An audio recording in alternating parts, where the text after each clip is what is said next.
ह्या आहेत माझ्या मॅडम. माझ्या आईनंतर ह्यांनी आणि गोलूच्या मम्मींनी त्या बाळाला आजीसारखं प्रेम लावलं. ते बाळ कंटिन्युअस त्रासामुळे इतकं ओरडत होतं आणि त्याची आई पण दुरावलेली होती.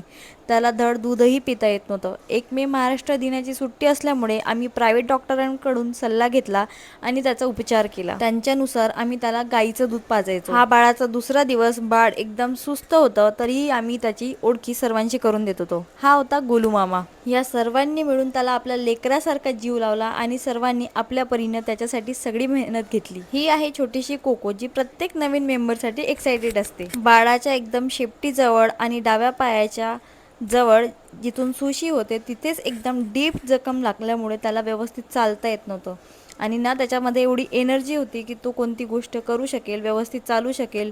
आम्ही त्याचं मन डायव्हर्ट करून त्याला खेळवण्याचा, त्याला चालवण्याचा प्रयत्न करत होतो. जेव्हा बाळ घरी आणलं तेव्हा त्याची अवस्था बघून ऑलमोस्ट लोक असे म्हणायची की हे तर जगणारच नाही, हे तर मरून जाणार, याची हालत खूप बेकार आहे. त्यांचं असं ऐकूनच आम्हाला रडायला यायचं. पुढे काय झालं नेक्स्ट पार्टमध्ये सांगते.